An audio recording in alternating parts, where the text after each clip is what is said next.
नमस्कार साथियों, आज बड़े गंभीर विषय पर आपसे बात करने के लिए मैं आया हूं। सत्ता जब मिल जाती है तो कैसे ठसक बढ़ जाती है, यह अगर देखना है तो बिहार के दो मंत्रियों के बयान से आज आपको समझना चाहिए। एक मंत्री हैं जीतन राम मांझी, मतलब उनकी अच्छी खासी उम्र हो गई, लंबे समय से करीब 40 साल से राजनीति कर रहे हैं। और दूसरे मंत्री हैं युवा चिराग पासवान।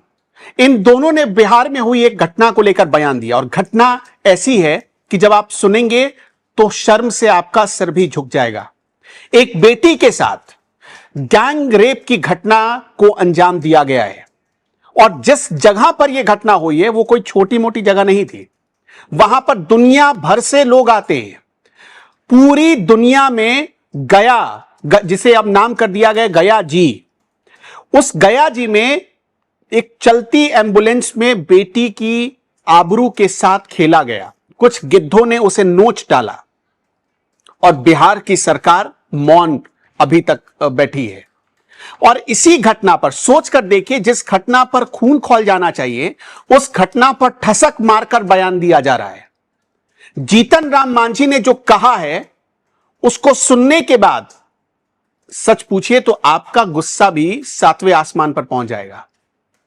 जीतन राम मांझी को, और हैरानी तो इस बात पर है कि गया जिला जो गया जी अब बन चुका है, जीतन राम मांझी जी उसी गया जी से उसी गया जी में सियासत करते हैं। वहीं से वहां के एक टिकारी विधानसभा से वो विधायक रहे हैं, और उसी गया जी से जीतन राम मांझी जी सांसद भी है।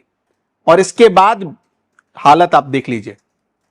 उन्होंने कहा है कि ऐसी सरकार को समर्थन करते हुए मुझे गर्व महसूस होता है। कैसी सरकार को? जिस सरकार में चलती सड़क पर लोग मार दिए जाते हैं, जिस सरकार में घर में घुसकर एक व्यापारी को गोली मार दी जाती है, एक बेटी जो पुलिस बनने का सपना लेकर आई थी। गया वो आई इसलिए थी कि उसके ख्वाब थे, वो पुलिस में भर्ती होना चाहती थी, होमगार्ड की परीक्षा देने आई थी वो। लेकिन जानते हैं आप, 6 किलोमीटर तक एम्बुलेंस चलती रही, और 6 किलोमीटर ऐसी वैसी नहीं चली, बार बार उस 6 किलोमीटर के दायरे को, उस सफर को तय करती रही, जब तक कि उस बेटी की आबरू के चीथड़े नहीं उड़ा दिए कुछ गिद्धों ने। यह घटना इतनी विभत्स है कि बिहार में अभी इस वक्त लोगों को आक्रोशित हो जाना चाहिए था। लेकिन हैरानी है कि सरकार मुंह खोलने को तैयार नहीं है, जुबान खोलने को तैयार नहीं। सोचिए कि पुलिस की परीक्षा देने आई थी वो, और पुलिस भी इस पूरे मामले पर खामोश बनी रही कई घंटों तक। और ऊपर से क्या तुर्रा यह है कि जिस इलाके से आते हैं जीतन राम मांझी, उस इलाके में इतनी बड़ी घटना होने के बाद भी कहते हैं कि ऐसी सरकार को समर्थन है। सच पूछिए तो दंडवत सलाम करने का मन करता है जीतन राम मांझी। उसी सरकार को एक और नेता अपना सपोर्ट दे रहा है, चिराग पासवान उनका नाम है। चिराग पासवान कहते हैं कि मुझे अफसोस है कि मैं ऐसी सरकार को समर्थन दे रहा हूं जहां बेटियां भी सुरक्षित नहीं है, जहां लोगों की हत्याएं हो रही हैं, लॉ एंड ऑर्डर के मामले में जो सरकार फेल है। तो जीतन राम मांझी और चिराग पासवान के बयान में कितना फर्क आपको नजर आ रहा है? अब पूरी घटना क्या है यह भी आपको जरा डिटेल में समझाते हैं। 24 जुलाई की यह घटना है। बिहार में होमगार्ड की परीक्षा चल रही थी और गया में फिजिकल टेस्ट देने आई थी वो लड़की। वहां पर जो पुलिस दौड़ होती है उसमें उसे शामिल होना था। जहां पर यह दौड़ हो रही थी वहां पर जब वो शामिल हुई, कुछ देर बाद बेहोश होकर वो गिर जाती है। जब वो गिर जाती है उसे होश में लाया जाता है। उसकी तबीयत ठीक नहीं रहती। कहा यह जाता है, वहां मौजूद जो अधिकारी होते हैं वो कहते हैं एम्बुलेंस बुलवाते हैं, एम्बुलेंस में बिठाया जाता है और कहा जाता है अस्पताल लेकर जाइए। वो लड़की अस्पताल जा रही होती है इस उम्मीद में कि वो ठीक हो जाएगी, लेकिन तभी उसके चेहरे पर स्प्रे मारा जाता है, उसे बेहोश कर दिया जाता है। सोचिए वो लड़की होश में थी, उसे बेहोश किया जाता है, और बारी बारी से एम्बुलेंस में मौजूद 4-5 लोग उसके साथ घिनौनी वारदात को अंजाम देते हैं।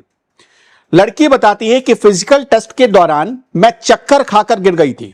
थोड़ी देर मुझे वहीं बिठाया गया, ग्राउंड में मौजूद एम्बुलेंस बुलाई गई, एम्बुलेंस के ड्राइवर और टेक्नीशियन ने मुझे अंदर बिठाया, भर्ती ग्राउंड से मुख्य मार्ग डोभी पटना पर एम्बुलेंस पहुंची तो एम्बुलेंस स्टाफ ने गाड़ी रोककर मेरा एडमिट कार्ड गले से निकाल लिया। यह भी कहती है वो कि दोनों आरोपियों ने बीएमपी 3 के गेट पर खड़े लोगों से पूछताछ की थी कि क्या मेरा कोई जानने वाला है, लेकिन जब परिचित कोई भी नहीं मिला तो एम्बुलेंस अस्पताल के लिए रवाना हो गई। रास्ते में टेक्नीशियन ने इलाज के बहाने गलत हरकत शुरू कर दी। टेक्नीशियन ने मेरे चेहरे पर स्प्रे मारा, जिसके बाद मैं पूरी तरह से बेहोश हो गई। मुझे थोड़ी आवाजें सुनाई दे रही थी। इसी दौरान चलती एम्बुलेंस में टेक्नीशियन ने दुष्कर्म किया। टेक्नीशियन नहीं, इसमें ड्राइवर ने बाद में उसके साथ घिनौनी हरकत की। लड़की ने यह खुद स्वीकार किया है। सिकरिया मोड़ पर यह पूरी दुष्कर्म की घटना अंजाम दी गई है। अब सीसीटीवी फुटेज पुलिस ने खंगाले हैं। 2 आरोपियों की गिरफ्तारी हुई है, लेकिन हिम्मत कैसे हुई? जिस सरकार ने खुद को यह तमगा दे दिया था कि यह सुशासन बाबू की सरकार है, सुशासन राज है, जहां कभी पुलिस की हनक की वजह से अपराधियों के पांव कांपते थे, वहां पर ऐसी घटनाएं आम बन गई हैं।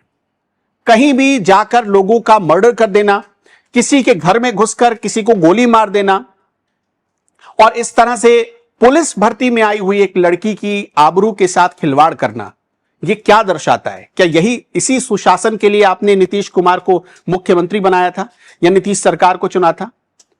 ये तमाम ऐसी घटनाएं एक ही तरफ इशारा करती है कि बिहार में लॉ एंड ऑर्डर सरकार के हाथ से बाहर निकल चुका है। लॉ एंड ऑर्डर के मामले में नीतीश सरकार फेल होती जा रही है। अंदाजा लगाकर देखिए, अगर आप पिछले 6 महीनों के आंकड़े निकालेंगे तो 1000 से ज्यादा मौतें हो गई, 1100 से ज्यादा मौतें हुई हैं, हत्याएं हुई हैं। ये घटनाएं साफ तौर पर कहानी बयां करती है कि बिहार में कुछ बड़ा करने की आवश्यकता है। अब वो चाहे जिस पार्टी की सरकार करे, लेकिन लॉ एंड ऑर्डर के मामले में बिहार इस वक्त बिल्कुल बिगड़ चुका है। आपका क्या मानना है? आप क्या सोचते हैं? कैसे इस बेटी को इंसाफ मिले? इस पर क्या करना चाहिए बिहार की सरकार को? हमें कमेंट में जरूर बताइएगा। 24/7 को बोधगया बीएमपी 17 परिसर में होमगार्ड अभ्यर्थियों की बहाली परीक्षा के दौरान दौड़ के बाद एक महिला अभ्यर्थी जो है मूर्छित हो गई थी और मैदान पर ही उसको फर्स्ट एड दे करके रिकवर कराने का प्रयास किया गया, लेकिन बाद में उनको अस्पताल ले जाने की नौबत आई और एक सरकारी एम्बुलेंस 102 से उस महिला अभ्यर्थी को सदर ANMCH भेजा गया।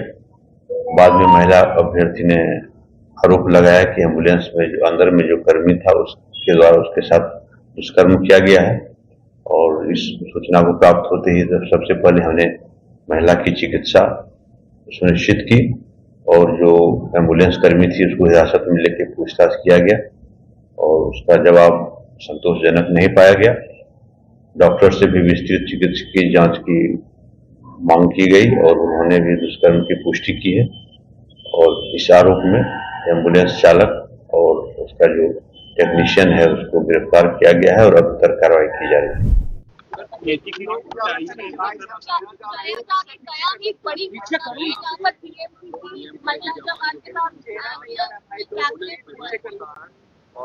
आरोपी को गिरफ्तार भी कर लिया गया है। देखिए, एक के बाद एक जिस तरीके से बिहार में आपराधिक घटनाओं की एक श्रृंखला सी बन गई है और प्रशासन पूरी तरीके से नतमस्तक दिख रहा है अपराधियों के सामने। ये बात सही है कि जो ये घटना घटी है ये जितनी निंदनीय है, जितनी शर्मनाक है, कार्रवाई भी हुई है, गिरफ्तारी भी हुई है, पर पहली बात ऐसी घटनाएं घट क्यों नहीं है?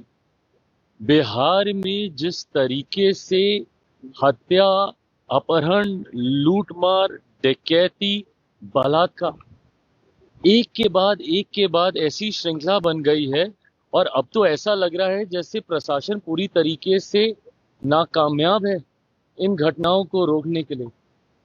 और अगर ऐसे ही चलता रहा तो ये आने वाले दिनों में एक बहुत भयावह परिस्थिति उत्पन्न कर देगा हमारे प्रदेश में। उत्पन्न हो चुकी है।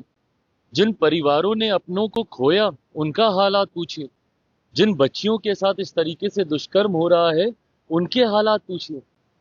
आज अगर इस तरीके की बातें भी कही जाती हैं कि चुनाव के कारण ऐसी गतिविधियों को असामाजिक तत्व अंजाम दे रहे हैं, अगर चुनाव भी एक कारण, और मैं भी मानता हूं कहीं ना कहीं कि संभवतः चुनाव भी एक कारण है, सरकार को बदनाम करने की साजिश के साथ संभवतः इन घटनाओं को अंजाम दिया जा रहा है, पर तब भी जिम्मेदारी तो प्रशासन की ही है ना इसको नियंत्रित करने की। कोई भी अपराधी आपके राज्य में आपराधिक घटनाओं को कैसे अंजाम दे रहा है प्रशासन के रहते हुए, या तो फिर इसमें प्रशासन की मिली भगत है, और या फिर प्रशासन इस पे लीपापोती करने का कार्य कर रहा है, और या फिर पूरी तरीके से प्रशासन निकम्मा हो चुका है और अब इनके बस का नहीं है बिहार और बिहारियों को सुरक्षित रखना। ऐसे में पुनः एक बार मैं बिहार सरकार से आग्रह करूंगा, जरूरी है समय रहते हम लोग इसके ऊपर कार्रवाई करने की। मुझे इस बात का दुख होता है कि मैं एक ऐसी सरकार का यहाँ पे समर्थन कर रहा हूं जहां पे अपराध पूरी तरीके से बेलगाम हो चुका है। इस पे नियंत्रण पाना जरूरी होगा, नहीं तो इस तरीके से बिहार और बिहारियों की जिंदगी से होता हुआ खिलवाड़ बिहार को बहुत बुरे अंजाम तक ले जाएगा। 20 तारीख को बोधगया बीएमपी 17 के परिसर में होमगार्ड बहाली में महिला अभ्यर्थियों की दौड़ थी और उसी क्रम में एक महिला अभ्यर्थी जो है मूर्छित होकर भी गिर गई और काफ़ी प्रयास किया गया उसको वहीं पर रिकवर करने का, लेकिन बाद में उपस्थित व्यक्तियों ने उसे हॉस्पिटल ले जाने के लिए कहा और पुलिसकर्मियों और अनुपस्थित व्यक्तियों के सहयोग से उसे एम्बुलेंस में भेज करके और एएनएमसी भेजा गया। बाद में लगभग 2:30 बजे महिला अभ्यर्थी ने यह आरोप लगाया कि एम्बुलेंस में जो कर्मी थे उनके द्वारा उसके साथ दुर्व्यवहार और दुष्कर्म किया गया और इस सूचना को प्राप्त होती हमने तुरंत अवलंबन कार्रवाई की और उसका चिकित्सकीय परीक्षण प्राप्त किया और संदेह के आधार पर जो एम्बुलेंस कर्मी थी और ड्राइवर थे, जो टेक्नीशियन और ड्राइवर दोनों को डिटेन किया गया, उससे पूछताछ की गई। उसका जवाब संतोषजनक नहीं पाया गया है और महिला अभ्यर्थी ने उसकी पहचान भी की है और सभी एस्पेक्ट पर हम लोग विस्तृत जांच पड़ताल करके आगे कार्रवाई करेंगे।